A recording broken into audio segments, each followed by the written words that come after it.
ఉమ్మడి ఆదిలాబాద్ జిల్లాలో ముజ్గి మల్లన్న గురించి తెలియని వారున్నారు. నిర్మల్ జిల్లా ముజ్గి గ్రామంలో మల్లన్న దేవాలయానికి ఏళ్ల చరిత్ర ఉంది. ప్రత్యేక మాఘశుద్ధ పౌర్ణమి రోజు 5 రోజుల పాటు ఘనంగా ఉత్సవాలు జరుగుతాయి. స్వామివారికి సల్లకుండలు, రథోత్సవం, అగ్నిగుండం నిర్వహిస్తారు. 5 రోజుల పాటు జాతర ఉత్సవాలు జరుగుతాయి. సుదూర ప్రాంతాల నుంచి పెద్ద సంఖ్యలో వచ్చి స్వామివారిని దర్శించుకొని మొక్కులు తీర్చుకుంటారు భక్తులు.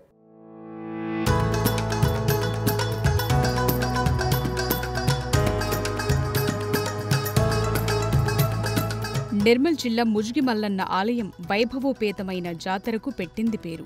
జాతర ఉత్సవాలకు నెల రోజుల ముందే పలు గ్రామాల్లో మల్లన్న ఉత్సవాల కార్యక్రమం మొదలవుతుంది. ఉమ్మడి ఆదిలాబాద్ జిల్లాలో మల్లన్న పల్లకి పర్యటించి భక్తుల పూజలందుకుంటుంది. ఇలా దేవుడు స్వయంగా భక్తుల పల్లకిలో ఇంటికి వెళ్లి ఆతిథ్యాన్ని స్వీకరించే సంస్కృతి మరెక్కడా కనిపించదు. మల్లన్న పల్లకి సేవకు ఎంతో ప్రాధాన్యత ఉంటుంది. నెల రోజుల పాటు మల్లన్న సేవ పల్లకి నిర్మల్ ఆదిలాబాద్ పక్కన ఉన్న మహారాష్ట్రలో వందల కిలోమీటర్లు కాలినడకన కొనసాగుతుంది. ఈ కార్యక్రమం నెల రోజుల పాటు కొనసాగుతుంది. ప్రతి గ్రామానికి వెళ్లి ఆతిథ్యాన్ని స్వీకరించి ముజ్గి గ్రామానికి చేరుకుంటుంది. ఆ తరువాత మల్లన్న జాతర ఉత్సవాలు 5 రోజుల పాటు ఎంతో ఘనంగా జరుపుకుంటారు భక్తులు. నా పేరు రాజు, మాది నిర్మల్ జిల్లా లోకేశ్వర మండల్ కనకాపూర్ గ్రామం. మేము ఎవ్రీ ఇయర్ ఈ మల్లన్న దేవునికి వస్తాము, ఎందుకంటే మా ఇంటి దేవుడు కాబట్టి. ఇక్కడ చాలా ఆనందదాయకంగా, చాలా భక్తి శ్రద్ధలతో భక్తులు ప్రతి సంవత్సరం ఇక్కడికి విచ్చేసి మల్లన్న దేవుని ఆశీస్సులు తీసుకుంటారు.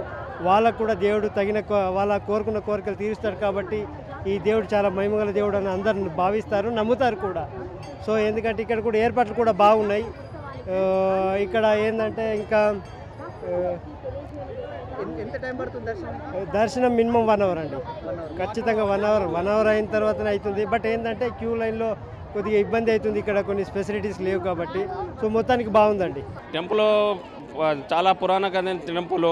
ఇక్కడ ప్రతి సంవత్సరం మేము వస్తాము, వచ్చి నైట్ ఇక్కడ స్టే చేసి పొద్దున దర్శనం చేసుకొని సాయంత్రం పూట ఊరేగింపు ఉంటుంది. చాలా బాగా ఉంటుంది ఇక్కడ.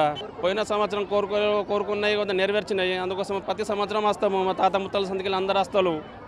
ఇప్పుడు అమ్మ నాన్న అచ్చులు అక్కడ ఉన్న పక్కన వాళ్ళు దర్శనం అయిపోయింది. మేము ఇప్పుడు ఇంకొక సెకండ్ సారి దర్శనం చేసుకోవడానికి వెళ్తున్నాం.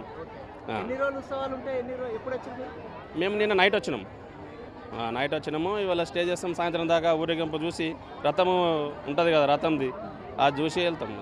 మొదటి రోజు స్వామివారికి సల్లకుండల బోనం సమర్పిస్తారు గ్రామస్తులు. సాయంత్రం గ్రామస్తులు బోనాలతో సల్లకుండలను నెత్తిన పెట్టుకుని డప్పు చప్పుళ్ల మధ్య మల్లన్న ఆలయానికి వెళతారు. అక్కడ రాత్రి స్వామివారికి ఈ బోనాన్ని నైవేద్యంగా సమర్పించి ప్రత్యేక పూజలు చేస్తారు. తరువాతి రోజు మల్లన్న రథోత్సవం కన్నుల పండుగగా జరుగుతుంది. ఈ జాతర ఉత్సవాలు 5 రోజుల పాటు ఎంతో ఘనంగా జరుపుకుంటారు. మల్లన్నను దర్శించుకుంటే కోరిన కోరికలు నెరవేరుతాయని భక్తుల ప్రగాఢ నమ్మకం.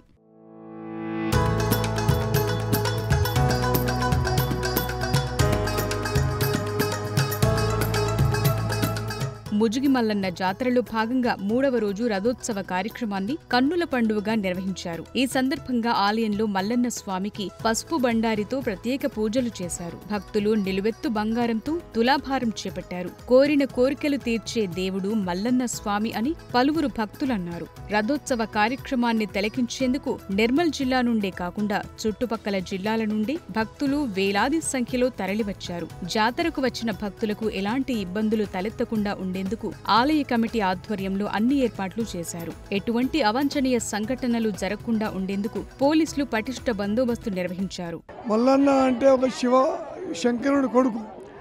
ఈ మల్లన్న దేవుని నమ్ముకున్న వాళ్లకు వారి యొక్క మొక్కులు కానీ వాళ్ళ కోరికలు అన్ని రకాలు నెరవేరుతాయని ప్రజల యొక్క నమ్మకం. అందుకోసం ఎక్కడి నుంచో చాలా ఇటు నాందేడ్ కానీ, మహారాష్ట్ర, కరీంనగర్, వరంగల్, నిజామాబాద్, ఆదిలాబాద్ చుట్టుపక్కల జిల్లాల నుంచి పెద్ద ఎత్తున జనాలు వచ్చి వారి యొక్క మొక్కులు ఇక్కడ నెరవేర్చుకుంటారు. మరొకసారి మొక్కిన తర్వాత వాళ్ళ కోరికలు నెరవేరితే వాళ్ళు వచ్చే సంవత్సరం బెల్లము, గొర్రెపిల్లలు, తులాభారము, కేశఖండనము ఇలాంటి కార్యక్రమాలు చేసుకుంటారు. ఇది ఈ ప్రతి సంవత్సరము కొన్ని వేల మంది 11వ తారీఖు నాడు ఆ రోజు 7 o'clock ఈ కళ్యాణం ఒక పందిరి వేయడం జరిగింది. రాత్రి 12:30కు కళ్యాణం అయింది. తెల్లారి మరుసటి రోజు 12వ తారీఖు నాడు చల్లకుండల కార్యక్రమం ఉండే. ఈరోజు 4:30కు రథయాత్ర అంటే షిడే ఆ యొక్క రథం పైన పూజారులు కూర్చొని ఆ దేవస్థానం మందిరం తిరుగులా దాన్ని మొత్తం వచ్చిన భక్తులు లాగి దాన్ని తింపడం జరుగుతుంది. ఈరోజు సాయంత్రం 4:30 కార్యక్రమం. దీనికి పెద్ద ఎత్తున భక్తులు వస్తారు.